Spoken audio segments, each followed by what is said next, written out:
मेरे पड़ोस में एक भाभी नई आई थी और बहुत सुंदर थी वो। मैं उसे लाइन मारने लगा। मैं उस समय कॉलेज के सेकंड ईयर में था। मेरे घर के सामने मेरे मामा का मकान है। एक दिन मैं अपने मामा की छत पर ऐसे ही टहल रहा था, तब वो भाभी मुझे दिखाई दी। भाभी छत पर कपड़े सुखाने के लिए आई थी। मैं भाभी को देखने लगा और उनकी नजरों से मेरी नजरें मिलनी शुरू हुईं, तो मैं भाभी को लाइन मारने लगा। भाभी ने ये देखकर अनदेखा कर दिया। भाभी का नाम सावी था। मेरे पड़ोस में एक लड़का किराए से रहता था। उसका नाम डब्लू था। उसके घर के दरवाजे से सावी भाभी का घर साफ दिखाई देता था। मैं जब डब्लू के घर गया, मैं वहां बैठकर सावी भाभी को ताड़ने लगा। यह मेरा रोज का काम हो गया। अब भाभी भी मुझे धीरे धीरे देखने लगी। अब सुबह वो कंपनी जाती तो मुझे देखकर मुस्कुराकर चली जाती। ऐसे ही कुछ दिन तक चलता रहा। एक दिन सुबह सुबह मैं सावी भाभी से पहले रास्ते में जाकर खड़ा हो गया। जब भाभी आई तो मैं उनको देखकर मुस्कुरा दिया।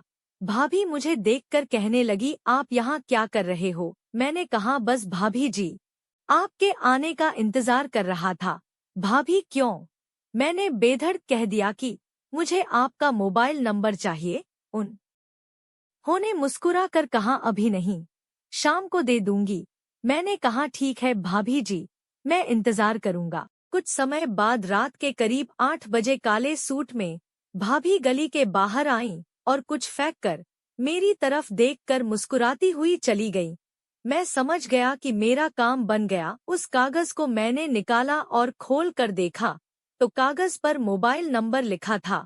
मैंने जल्दी से वो नंबर डायल किया तो उधर से आवाज आई, हेलो कौन? मैंने बोला, मैं राजा बोल रहा हूँ। भाभी कहने लगी, हम अब बताइए क्यों चाहिए था नंबर? मैंने कहा, मैं आपसे दोस्ती करना चाहता हूँ।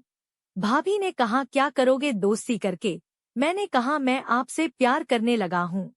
सावी भाभी फिर से टोन बदलकर बोली, आपको ये कहते हुए शर्म नहीं आती? मैं एक शादीशुदा औरत हूँ और आपकी मेरे लिए ये सोच है। मैंने कहा, प्यार में ये सब नहीं देखा जाता है मेरी जान।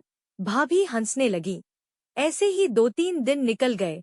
अब मैं सावी भाभी से रोज बात करने लगा।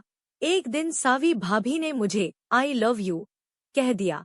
फिर वो मुझसे बोली, अब बताओ क्या प्रोग्राम है?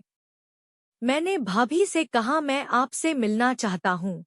सावी भाभी ने एक पल सोचा और फिर कहा कि ठीक है बाबा, ठीक है, जब मैं फ्री रहूंगी तब तुम्हें कॉल कर दूंगी। 2 दिन निकल गए।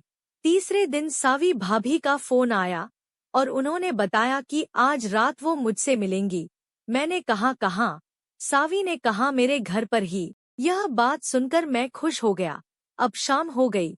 मैं खाना खाकर बाहर टहलने निकल गया। मैंने सावी भाभी को फोन लगाया तो उन्होंने कहा, रात 11 बजे आ जाना। मैंने ओके कहा और घर आकर मोबाइल चलाता रहा। जब 11 बजे तो मैंने देखा कि मम्मी और भाई सो चुके हैं। मैं धीरे से उठा और कमरे का दरवाजा खोलकर पहले मैं छत पर गया और सावी भाभी को फोन लगाया। उधर से आवाज आई, हाँ आ जाओ। फिर मैं इधर उधर देखता हुआ